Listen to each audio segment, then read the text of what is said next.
യൂദായുടെ ലേഖനം ഒരു പഠനം. Part number 17.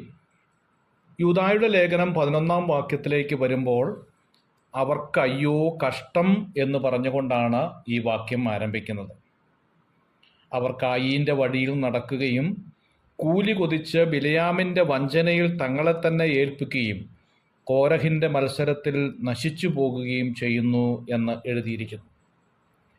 ദൈവത്തിൻ്റെ അധികാരത്തോട് മത്സരിച്ച 3 വ്യക്തികളുടെ ഗുരുതരമായ പാപവും അതിൻ്റെ ദുരന്തങ്ങളും പഴയ നിയമത്തിൽ നിന്നും ഉദ്ധരിച്ചുകൊണ്ട് മത്സരികളായ വിശ്വാസത്യാഗികളുടെ മേൽ വരുവാൻ പോകുന്ന ദൈവകോപത്തെ ഓർപ്പിക്കുകയാണ്. പ്രധാനമായി 3 ഉദാഹരണങ്ങളാണ് ഈ വാക്യത്തിൽ കാണുന്നത്. 1 കായീൻ്റെ വഴി, 2 ബിലയാമിൻ്റെ വഞ്ചന, 3 കോരഹിൻ്റെ മത്സരം. മനുഷ്യൻ പിടിച്ചുകൊള്ളേണ്ടതും പ്രായോഗികമാക്കേണ്ടതുമായ വിലയേറിയ പ്രമാണം വളരെ വ്യക്തമായ നിലയിൽ വിശുദ്ധ വേദപുസ്തകത്തിൽ രേഖപ്പെടുത്തി തന്നിട്ടുണ്ട്. അവയെ മാറ്റി നിർത്തിയ മനുഷ്യൻ്റെ ജീവിത ശൈലിയാണ് വിശ്വാസത്യാഗം എന്നതുകൊണ്ട് ഉദ്ദേശിക്കുന്നത്. അവരുടെ മേൽ വരുവാൻ പോകുന്ന ദൈവത്തിൻ്റെ ക്രോധാഗ്നിയുടെ ഭീകരതയെ ദർശിച്ചു കഴിഞ്ഞപ്പോൾ ഭക്തനായ യൂദയുടെ അന്തരംഗത്തിൽ നിന്നും പുറത്തു വന്ന രോദന ശബ്ദമാണ് അവർക്കയ്യോ കഷ്ടം എന്നത്. ഇത് പ്രവാചകന്മാരുടെയും ക്രിസ്തുവിൻ്റെയും ഭാഷാ ശൈലിയാണ് എന്ന് തിരുവെഴുത്ത് വായിക്കുമ്പോൾ നമുക്ക് മനസ്സിലാക്കാൻ സാധിക്കും. വീഴ്ച ഭവിച്ച മനുഷ്യൻ്റെ മനസാക്ഷി യുഗത്തിൽ വെച്ച് പിറന്നു വീണ ആദ്യജാതനാണ് കായീൻ എന്ന കാര്യം നമുക്കറിയാം. രണ്ടാമൻ ഹാബേലാണ്. കായീൻ ഭൗതിക ഉന്നമനത്തിൻ്റെയും മാതൃഹൃദയത്തിൻ്റെയും സന്തോഷത്തിൻ്റെയും പ്രതീകമായിരുന്നു. ശ്വാസം, ശൂന്യത തുടങ്ങിയ അർത്ഥമാണ് ഹാബേൽ എന്ന എബ്രായ പദത്തിനുള്ളത്. എന്നാൽ കായീൻ ശാപയോഗ്യമായ മണ്ണിൽ അധ്വാനിക്കുന്ന ആദ്യത്തെ കർഷകനായി തീർന്നു. മനുഷ്യൻ്റെ തിരഞ്ഞെടുപ്പാണ് അവൻ്റെ ഭാവിയെ നിർണയിക്കുന്നത് എന്ന കാര്യം ഈ ഭാഗത്തു നിന്ന് പഠിക്കാം. ഇവരുടെ തൊഴിലുകൾ 2 വിധ ആരാധനയിലേക്കുള്ള വഴിത്തിരിവായി തീർന്നു എന്നുള്ളതാണ്. കായീൻ്റെ വഴി എന്നതുകൊണ്ട് ഉദ്ദേശിക്കുന്നത് ദൈവിക പ്രമാണം മുമ്പിലിരിക്കവേ സ്വന്തം തീരുമാനത്തിൻ്റെയും ആലോചനയുടെയും ഇഷ്ടത്തിൻ്റെയും അടിസ്ഥാനത്തിൽ ദൈവിക കാര്യങ്ങളെ കാണുന്ന കണ്ണിനെയാണ് കായീൻ്റെ വഴി എന്നതുകൊണ്ട് ഉദ്ദേശിക്കുന്നത്.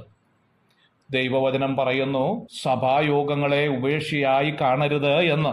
എന്നാൽ ഒരു വ്യക്തി മനസ്സിൽ ചിന്തിക്കുകയാണ്, എല്ലാ ആഴ്ചയിലും യോഗത്തിന് പോകേണ്ട ആവശ്യമൊന്നുമില്ല, സൗകര്യമുള്ളപ്പോഴൊക്കെ പോയാൽ മതി എന്ന് ചിന്തിച്ചാൽ ഇതിനാണ് കായീൻ്റെ വഴി എന്നതുകൊണ്ട് ഉദ്ദേശിക്കുന്നത്.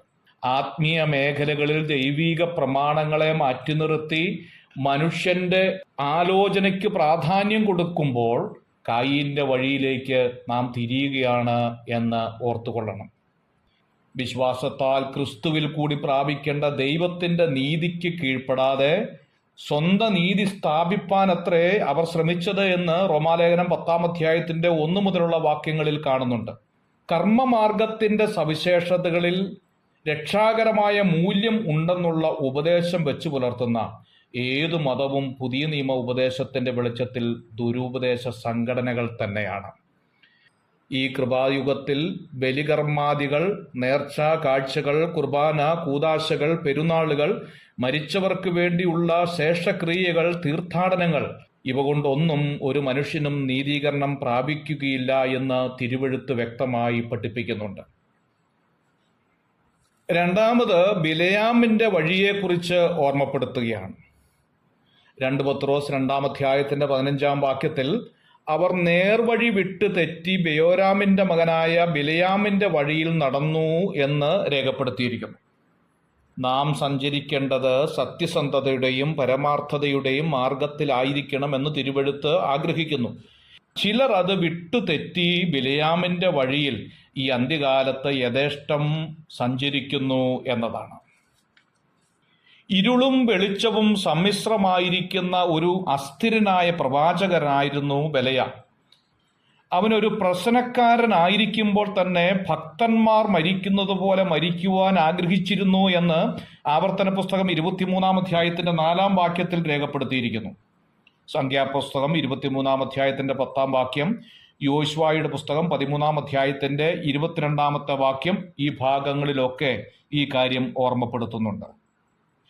അവൻ കൂലി കൊതിച്ചു, വഞ്ചനാപരമായ സ്വകാര്യ ലാഭത്തിനായി ദൈവദത്തമായ കഴിവുകളെ ഉപയോഗിക്കുന്നത് തികച്ചും ആപൽക്കരമാണ്. God bless you.